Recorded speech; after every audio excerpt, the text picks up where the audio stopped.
So in that way, we don't want fear.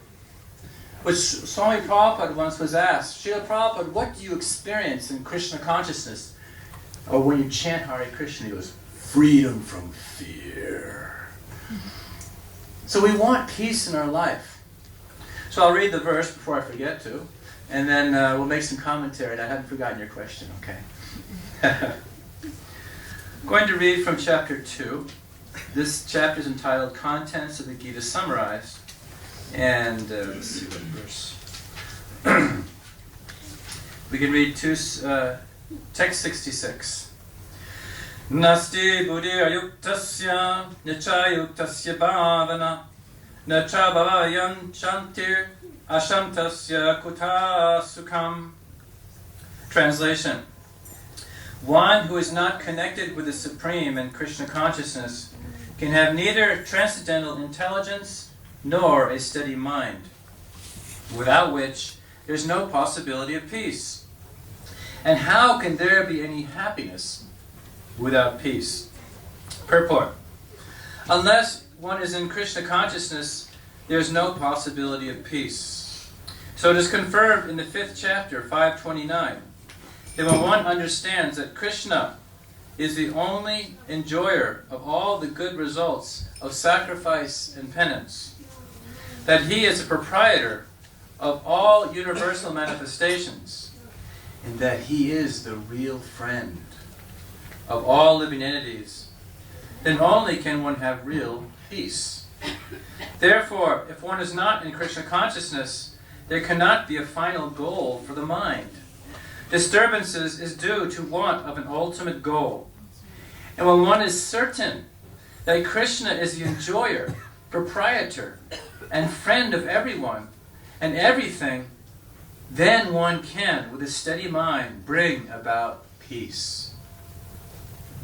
However much he may make a show of peace and spiritual life advancement in life, Krishna consciousness is a self-manifested peaceful condition which can be achieved only in relationship with Krishna. Translation once again. One who is not connected with the Supreme in Krishna consciousness can have neither transcendental intelligence nor steady mind, without which there is no possibility of peace. And how can there be any happiness without peace? So oftentimes when I speak to new persons, or old persons, we like to remind them that all this knowledge is within you already. It's already within the heart. It's just that we have forgotten these things. We have forgotten who we are, where we've come from, and where we're going.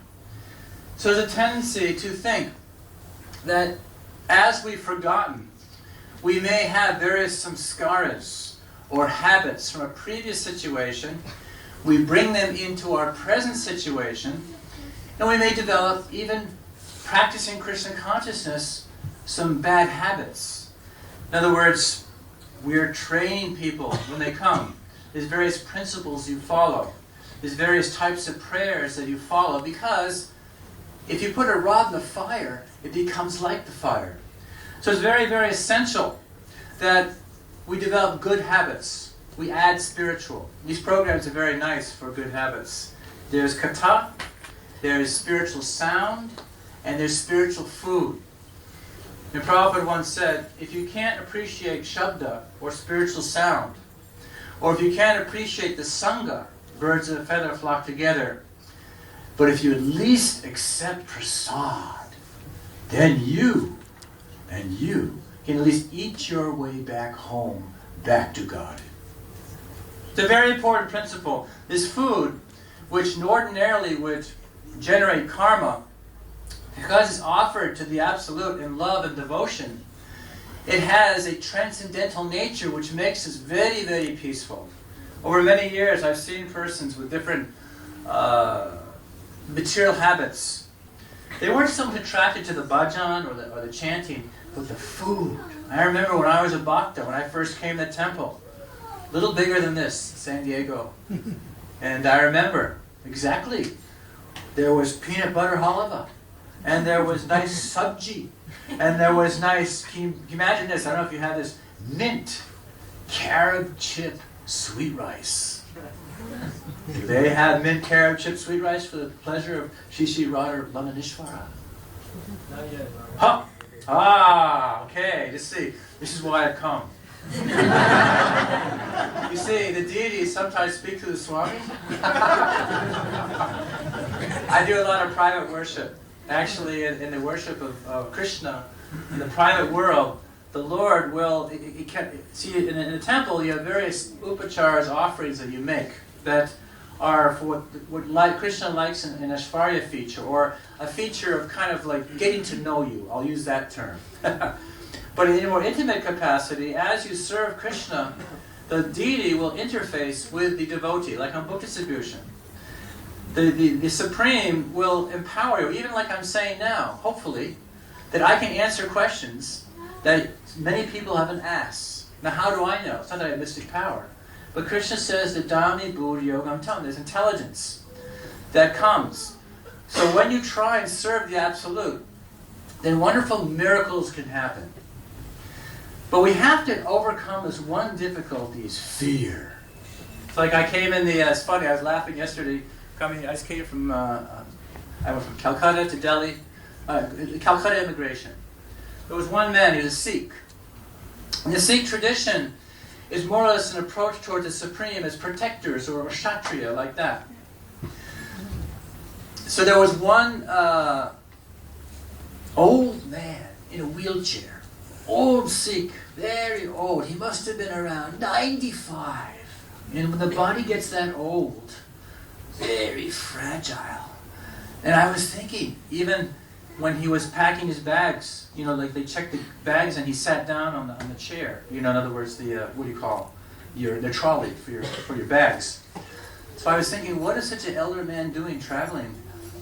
So then they came through the checkpoint, where they go for the radar, the check on before you personally go on the plane, the final checkpoint. And he walked the machine. He went beep, beep, beep, beep. I'm going, wow, usually you have to have a lot of metal. Like sometimes I have something, some metal goes off, like keys, or you have your cell phone or something like that. But I was wondering, what is making such a big sound? So then I'm doing his jacket to see if he has it underneath. And what he had underneath his arm is a type of knife fighters use. It's a small knife with a little hook on it. This type of knife is forgive me, but to slit the throat of an opposing opponent. It's got a little hook to it. And I was thinking, at the age of 90 plus, he's thinking that someone's going to kill me. I mean, Rakhi Krishna Mare Krishna Rakhi. Spiritual life means if Krishna wants to cause you harm, no one can save you. But if Krishna wants to save you, if God is on your side, no fear. No fears, mate. So in this way, I was thinking, here's someone who's practicing the spiritual path for so many years, but thinks that I can protect myself when he could barely even stand, checking the bags through. So I was seeing an example of fear. Getting back to my earlier point, we do not want to become wooden-headed or mechanical, especially on the spiritual path.